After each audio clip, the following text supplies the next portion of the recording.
Voltamos com Democracia aqui pela TV Assembleia, quando falamos sobre a queda nas exportações no Rio Grande do Sul. Mas falamos muito mais do que isso. Falamos sobre as causas desta redução, a preocupação do empresariado, a postura que o governo deve adotar.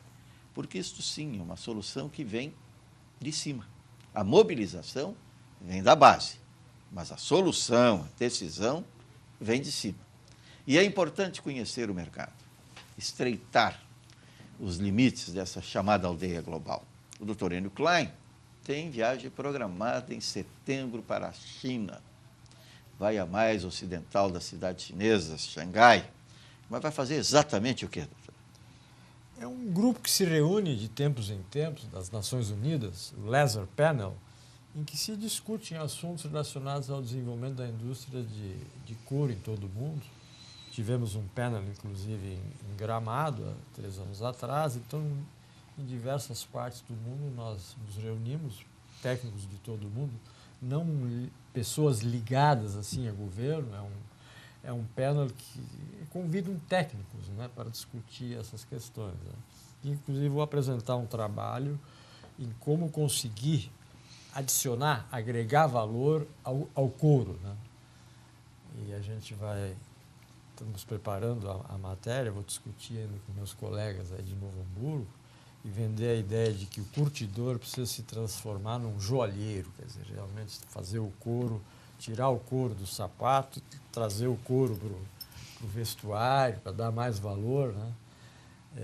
A gente ter realmente essa matéria-prima que está escassa, porque a população humana cresce bem mais que a população bovina, então o couro lá pelas tantas vai se tornar mais raro. Se tornando mais raro, automaticamente, né, tem mais valor. Mas só falando do Rio Grande do Sul, que eu acho que às vezes é muito esquecido, um pouco da nossa estagnação aqui, é que o Rio Grande do Sul, nos últimos 20 anos, tem se tornado um exportador de mão de obra. E nós sabemos que quando você tem imigração, quando vem imigrantes, há um crescimento, porque o imigrante ele traz novidades, ele quer crescer, ele quer... E quando temos emigração, há uma perda, porque quem vai embora é porque não está contente, ele não encontra espaço para empreender. E encontra melhores possibilidades então, fora. O que nós temos de gaúchos em todo o Brasil e em todo o mundo é impressionante. Então, o que deveria ser uma política do governo é reter os jovens empreendedores mais no Rio Grande do Sul. Porque é o empreendedorismo, correr riscos, é que faz o desenvolvimento. E isso passa principalmente pela academia. Academia. Temos de jovens nossos espalhados pelo mundo, é impressionante. Você vai em qualquer lugar do mundo, tem gaúcho. E os pesquisadores, notadamente, na academia, que vão deixando o Estado. Isso é histórico. Né? É verdade. Foi o Rio Grande do Sul que fez a pujança do oeste catarinense. Foi o Rio Grande do Sul que foi para o Paraná. Foi o Rio Grande do Sul que foi desbravar Mato Grosso, Goiás, que chegou a Roraima, Rondônia. Né? Os CTGs estão pelo país inteiro. Né? É um colonizador. E por isso que é uma perda local. Né? Cada vez que alguém vai embora e é um empreendedor, há uma perda para a região. Na realidade, nós temos até muitas lideranças que ocupam cargos importantíssimos em nível nacional, gaúchos, certamente. Entretanto, agora, com os efeitos da crise mundial, principalmente na Europa, a gente está vendo uma imigração muito grande também de gente que quer emprego. Isso é dado até pelos concursos públicos que são feitos até em universidades, que a gente tem ouvido falar, que muitos pesquisadores de fora, que têm em âmbito internacional publicações, estão vindo, buscando as nossas universidades em função do mercado de trabalho que é pujante em relação aos outros países. Nós tivemos aí um crescimento no primeiro semestre de 2012, 1 milhão de empregos formais, segundo a CAGED do Ministério do Trabalho. Isso já denota aí um cenário completamente positivo no que diz respeito ao Brasil. E certamente isso tem que ser considerado. Quando se cresce dessa forma, observa-se também questões mais focalizadas. Né? A infraestrutura melhorou. O Rio Grande do Sul, resultado dessa política migratória, dessa migração, a estagnação que viveu a zona sul do estado, a região sul. Verdade. E o refluxo agora. O que acontece? A recuperação da economia a partir do polo naval. A logística também é infraestrutura. A engenharia, as faculdades recebendo novos alunos de engenharia, recebendo engenharia civil, notadamente, recebendo novos alunos. Por quê? Porque os velhos engenheiros já aposentados tiveram que retomar postos de trabalho para acompanhar essa demanda recente. Esta é a expectativa positiva, mas a questão crucial continua sendo o que foi dito aqui há pouco. A pessoa que recebe 100 para viver repassa 120 para quê? Para onde? Tributos. Tributos. Repassa para um só recebedor. E este recebedor não é rigorosamente um bom distribuidor, não, Tomás?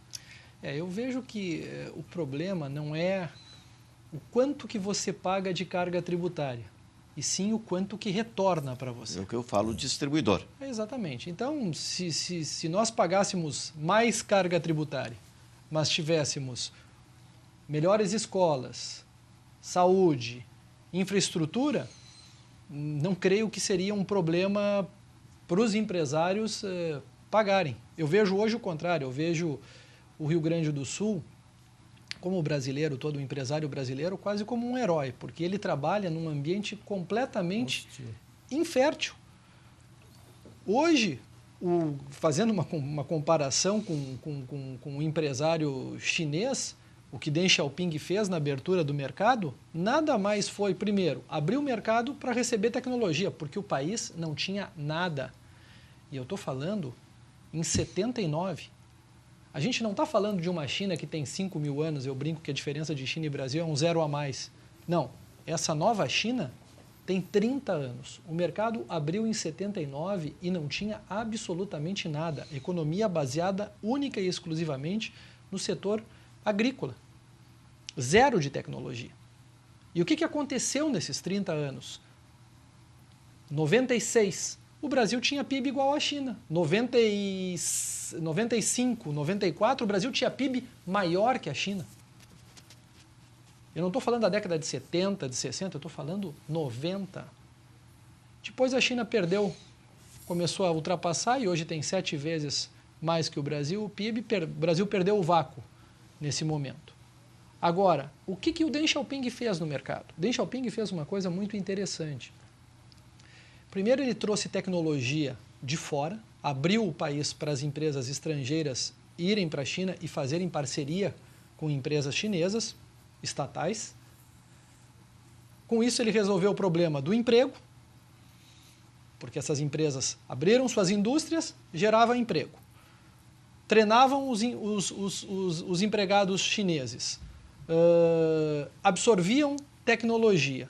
Em contrapartida, Deng Xiaoping foi nas maiores estatais chinesas e perguntou para elas o que elas precisavam para concorrer com essas novas empresas estrangeiras que estavam na China. E as empresas falaram, olha, eu preciso de um subsídio no aço, que a universidade invista em determinados produtos.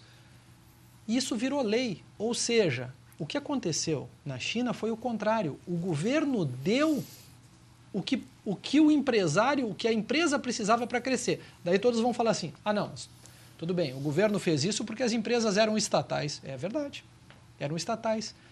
Mas não importa, o problema é que deu certo. E as empresas cresceram rapidamente.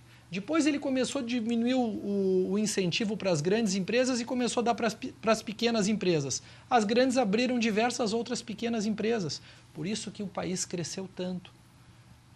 Então, eu vejo hoje no Rio Grande do Sul, vamos lá, batemos recorde de safra de soja.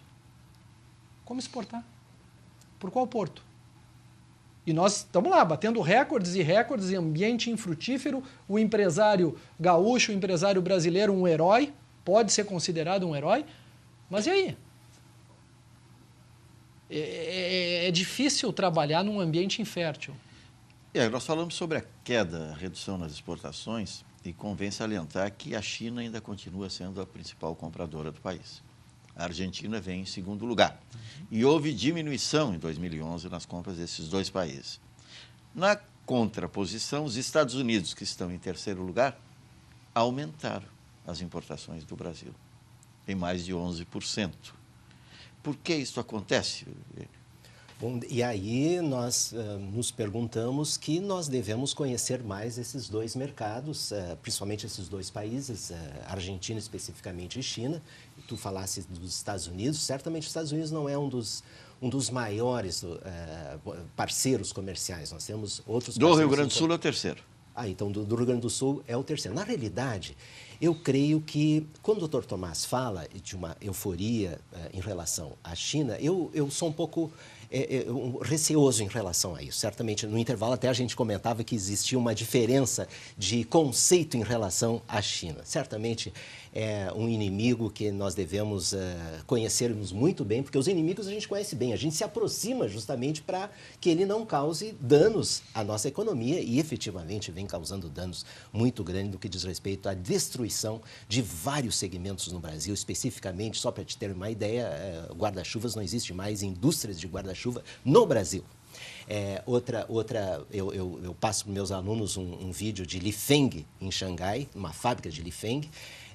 O filme se chama Blue Jeans, é uma fábrica que fabrica jeans a $3, ou seja, os compradores vão nessa empresa e compram jeans a $3. Isso significa que o chinês que está morando lá, que é praticamente um trabalho escravo, isso foi documentado nesse filme, que eu discuto em minha aula, em nível acadêmico, na realidade, é uma relação muito autoritária. Então, negociar com o governo chinês cada vez fica mais difícil em função da postura autoritária que o governo chinês. Então, nós devemos nos aproximar, conhecer bem os segmentos produtivos na China, fazer feiras permanentes, como bem faz o Antônio Carlos e a Tânia Calef, no sentido de permanecer por 6 meses, conhecendo os segmentos. Certamente, esses seriam os remédios que a gente poderia recomendar que a gente pudesse encaminhar.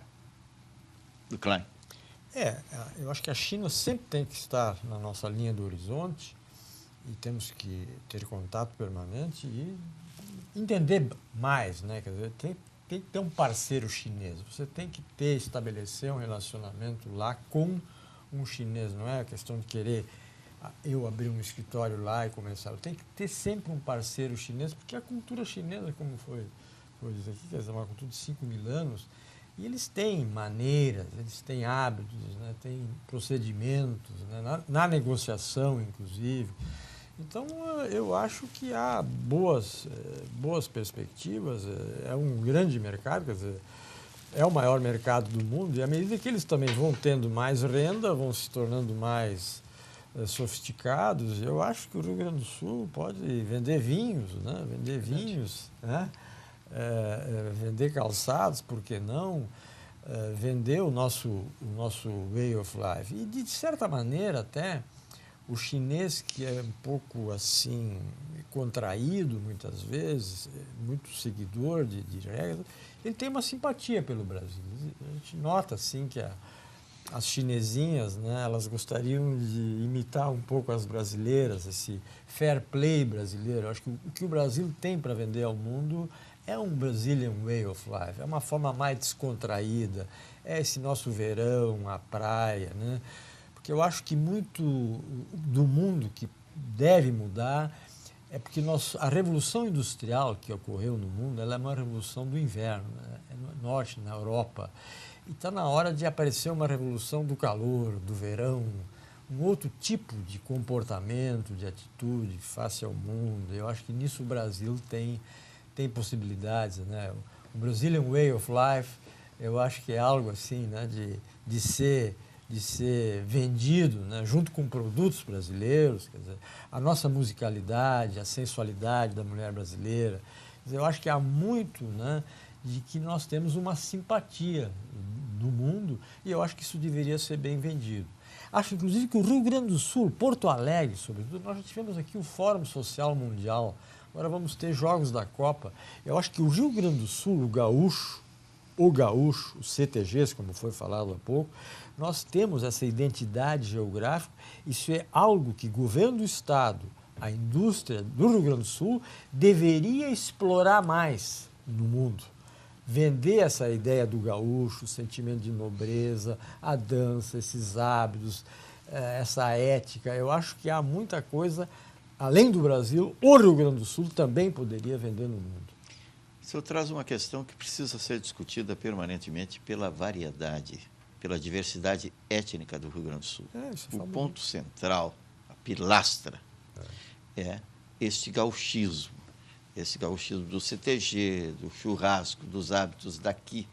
Mas é possível também atrair recursos e visitantes para o Rio Grande do Sul pela constituição das diversas etnias de pontos referenciais da colonização alemã, da colonização italiana, da colonização polonesa, que estão aí marcadamente reproduzindo, principalmente, a sensação afetiva da transferência ou da permanência na terra de origem. É uma valorização que o Estado pode fazer, sim, através de uma política de Estado, não de governo, porque cada governo muda o enfoque e até hoje fica se tateando nesse espaço, não acha, Meneghetti? Certamente, eu acho que a cultura gaúcha, a cultura brasileira, ela é muito aceita, como diz o doutor Enio, no mundo inteiro. Entretanto, nós, infelizmente, estamos de costas para os nossos vizinhos da América Latina. Se tu pegares os livros de segundo grau, de história e de geografia, praticamente não tem praticamente nada de América Latina, somente de Europa e Estados Unidos. Eu fiz uma tese de doutorado relacionada com o Mercosul. Eu via já há 10 anos atrás que o Mercosul estava fadado ao fracasso em função da falta de conhecimento que o brasileiro tem dos nossos vizinhos da América Latina. E agora, especificamente com a Argentina, é que com essa política artificial de crescimento econômico está nos trazendo muitos problemas que não vai me admirar se a Cristina Kirchner amanhã já deve declarar que ela deve invadir Malvinas pela política errônea que ela vem desenvolvendo. Isso não deve causar surpresa a nenhum de nós e nem o telespectador. Isso faz com que nós devamos conhecer melhor os nossos parceiros. Nós sabemos que hoje o empresário, como disse bem o Dr. Tomás, tem um custo muito grande, é o chamado custo Brasil, mas, ao mesmo tempo, o empresário se beneficia das importações, porque hoje, praticamente, nas indústrias brasileiras, o Dr. Enio deve concordar comigo, existe um grande grau de internacionalização das máquinas, ou seja, os maquinários muito mais importante, muito mais vantajoso o empresário importar um maquinário já pronto do que importar peças, em função do baixo custo que tem. Eu vejo, e eu trabalho com coaching para vários empresários, eu vejo que os empresários mostram muitas vezes um grau de internacionalização das suas máquinas, dos seus equipamentos muito grande, e isso vem aumentando significativamente. Quando se fala em Mercosul, na descrença no Mercosul desde o início, talvez esteja aí a lembrança do fracasso, sim, da LAUC, de ALAD, né, que não passaram de siglas sem atuação fundamental para a economia dos países aqui do chamado Cone Sul. Né, talvez venha essa descrença daí e a inoperância. E para o Rio Grande do Sul também o fato da ponte aérea industrial São Paulo, Buenos Aires, São Paulo, o que nos deixa alijado, e mais uma vez, é uma questão de logística. Né? Nós estamos aqui no extremo mais fácil fazer esse transporte, notadamente aéreo, que foi o que restou. Não acha, Cláudio?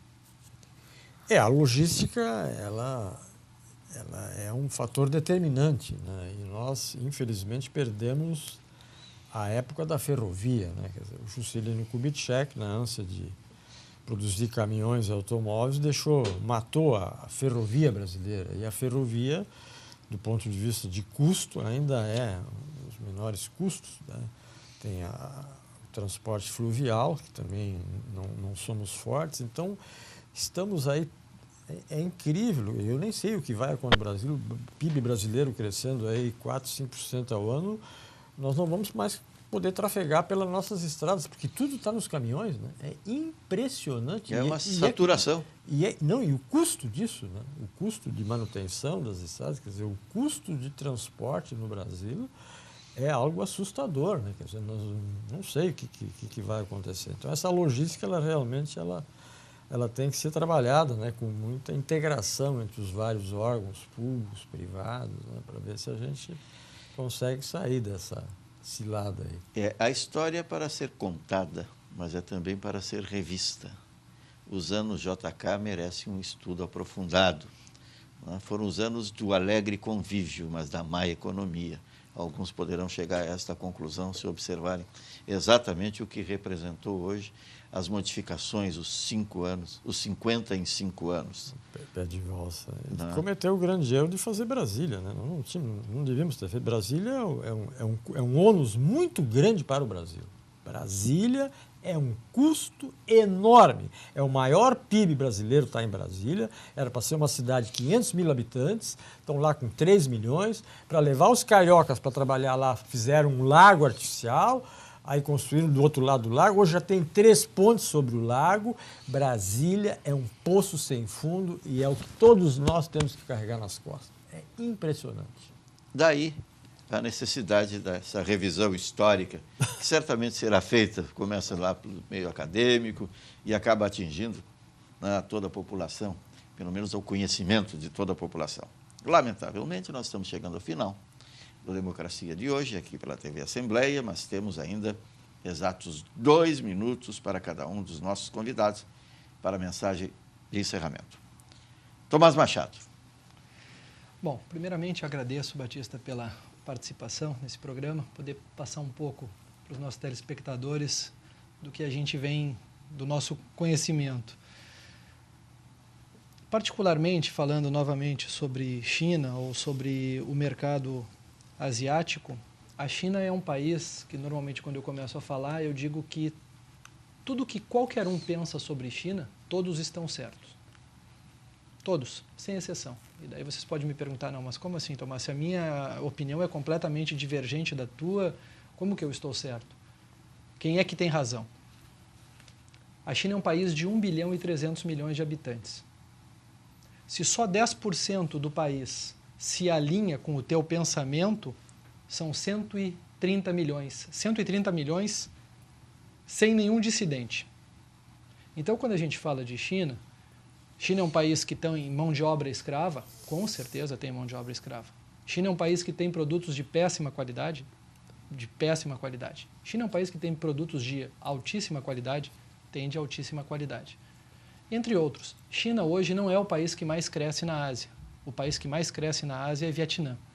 Vietnã, por sinal, é um país que eu vejo que tem muitas oportunidades para o Brasil e principalmente para o Rio Grande do Sul para exportar implementos agrícolas. O Brasil, quando a gente fala em commodity, o Brasil exporta commodities, parece que a gente diminui. Mas o que tem por detrás daquele grãozinho? O que tem por detrás daquele minério, daquela pedra? Quanto de trabalho é gerado, de empregos, de equipamentos, de tecnologia? Então, eu vejo hoje que eu acho que o Rio Grande do Sul tem que se abrir mais para o mundo, porque quando vem empresas estrangeiras e conhece o mercado do Rio Grande do Sul, conhece o polo metal mecânico que nós temos, se impressionam, porque o mundo todo se concentra no eixo de São Paulo, Rio, São Paulo e agora Minas Gerais. Então, o Rio Grande do Sul tem que se abrir. É essa a minha... Muito obrigado, Tomás Machado, consultor da China Invest, pela participação no nosso Democracia. Alfredo Meneghetti Neto. Bom, foi visto vários depoimentos, vários argumentos, se concordou, se discordou, muitas coisas e certamente porque até o consenso não traz muitos argumentos para o telespectador. O telespectador deve formar sua opinião a partir de algumas informações que foram colocadas, muito bem trazidas aí pelos meus colegas aí de mesa e de cadeira. Para mim foi uma satisfação mostrar também que nós devemos conhecer melhor os parceiros que nós temos pela frente. O Brasil não está mal, o Brasil tem sistemas rígidos de metas de inflação. Nós estamos com um crescimento razoável de 3%. Nosso saldo comercial é muito bom. Nós devemos fechar o ano a 50 bilhões. Nós não fazemos a política artificial de crescimento econômico dos nossos vizinhos. Isso é muito positivo, porque nos acordos comerciais que devem ser feitos daqui para frente, trazendo crescimento e prosperidade para todos os brasileiros. Quero agradecer. Foi uma satisfação estar nesse programa. Muito obrigado, economista Alfredo Meneghetti Neto, pela participação, sempre importante aqui no nosso Democracia. Esperamos contar com a sua presença em outras oportunidades, para que o telespectador possa receber também informações absolutamente procedentes e comentários adequados àquilo que se observa na economia do Rio Grande do Sul. Enio Klein. Agradeço o convite. Sempre virei de Novo Hamburgo, enfrentando a BR-116, que é um dos gargalos que a gente sempre tem aqui, né? Nunca se sabe o tempo que vai levar até chegar aqui a Porto Alegre. Mas sou um otimista, como já disse, e vejo o Brasil no mundo, né, assumindo uma nova posição. Temos aí um período bastante longo de democracia plena no país. Vamos ter agora a oportunidade de ter eleições novamente. E creio que a classe política vai também, junto com a classe empresarial, adquirindo mais maturidade, e que as decisões em torno de uma política de desenvolvimento e de integração ao mundo, ela aconteça ao natural. Como eu já disse, o Brasil é visto hoje lá fora com muita simpatia, né? Esse jeito brasileiro, o jeitinho brasileiro, que às vezes era só visto do ponto de vista negativo, ele não deixa de ser também uma questão de criatividade. Eu acho que o brasileiro é criativo, e nesse ambiente de liberdade, com esse sol maravilhoso, não agora no inverno gaúcho, né? Os gaúchos são um pouco uma exceção aqui no Brasil, né? Nós sofremos muito aí, temos praias feias, né? Muito vento, muito frio que vem da Argentina, mas enfim, sou um otimista e acredito que vamos ter aí, ainda mais agora com os eventos que temos pela frente, que o mundo inteiro vai mirar e olhar mais ainda para o Brasil, e que o nosso Brazilian Way of Life realmente tenha influência no mundo e que com tudo isso se consiga uma melhor harmonia e maior felicidade aí entre as nações, até porque o mundo deve se preocupar com, né, não a história do Malthus, mas, e o Brasil tem isso pela frente, que somos um grande produtor de commodities, de produtos alimentícios, por isso que não teremos crise, né? Muito obrigado, Dr. Enio Klein, consultor de inteligência da Bicalçados, pela participação no nosso Democracia de hoje. Não chegamos ao consenso, porque o consenso nem sempre é o bom senso.